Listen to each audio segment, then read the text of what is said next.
Selamat pagi saudara-saudara yang terkasih dalam Tuhan. Shalom. Senang sekali kita berjumpa lagi dalam Sapaan dan Renungan Pagi bersama saya, Alia, Selasa 14 Oktober 2025. Sebelum kita merenungkan firman Tuhan, mari bersama kita bersatu dalam doa.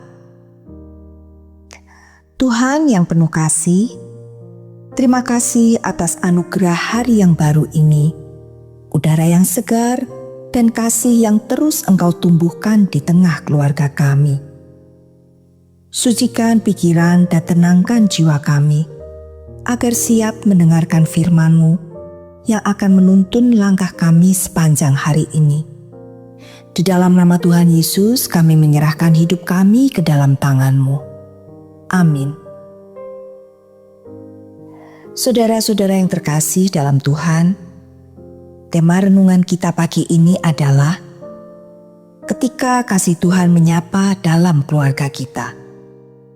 Firman Tuhan diambil dari Yesaya 43 ayat 1. Tetapi sekarang, beginilah firman Tuhan yang menciptakan engkau, hai Yakub, yang membentuk engkau, hai Israel.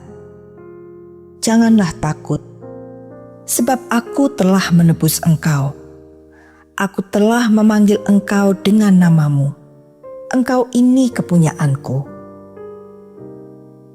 Saudara-saudara terkasih, ada sebuah kisah tentang seorang ayah yang begitu giat bekerja. Ia berangkat pagi dan pulang larut malam. Ia merasa telah memberikan yang terbaik bagi keluarganya. Namun suatu malam, anaknya yang masih kecil berkata lirih, "Ayah, kalau aku boleh memilih, aku lebih ingin ayah pulang cepat, agar bisa bermain bersama ayah, bukan uang yang lebih banyak." Kata-kata itu membuat sang ayah terdiam. Ia baru sadar bahwa keluarganya tidak hanya butuh hasil kerja kerasnya, tetapi juga kehadirannya. Dan di tempat lain, ada seorang ibu yang setiap malam membacakan satu ayat Alkitab untuk putrinya yang masih kecil sebelum tidur. Namun suatu malam, sang ibu merasa sangat lelah dan menolak dengan halus. Anaknya tersenyum kecil dan berkata, "Tidak apa-apa, Bu. Saya akan mencoba membaca Alkitab dan berdoa sendiri saja." Malam itu sang ibu menangis. Ia tersadar betapa mudah lelahnya, membuatnya lupa bahwa momen kecil seperti itu bisa menanamkan iman yang besar di hati anaknya. Dua kisah tersebut mengingatkan kita bahwa kasih dalam keluarga tidak selalu ditunjukkan dengan hal besar. Seringkali kita terjebak dalam kesibukan dan lupa bahwa kasih tidak cukup hanya diucapkan.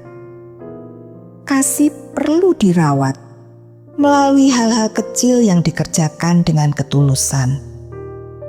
Bisa melalui kehadiran, perhatian, mau mendengar, dan ada waktu bersama untuk saling berbagi sukacita. Saudara-saudara, Tuhan memanggil setiap kita bukan hanya untuk bekerja dan memenuhi kebutuhan materi, tetapi juga untuk mengembangkan kasih yang nyata dalam kehidupan keluarga. Dalam Yesaya 43 ayat 1, Tuhan memanggil kita dengan nama. Ia mengenal kita secara pribadi dan menegaskan bahwa kita berharga di matanya. Demikian pula, kita dipanggil untuk saling mengenal dan memperhatikan satu sama lain dalam keluarga. Di bulan keluarga ini kita diingatkan bahwa rumah bukan sekedar tempat beristirahat, melainkan taman di mana kasih dan iman bertumbuh. Di sanalah kita belajar saling memahami, saling mengampuni, dan meneguhkan satu sama lain. Mari kita jadikan keluarga sebagai tempat kasih bertumbuh, iman berkembang, dan pengampunan dipraktekkan.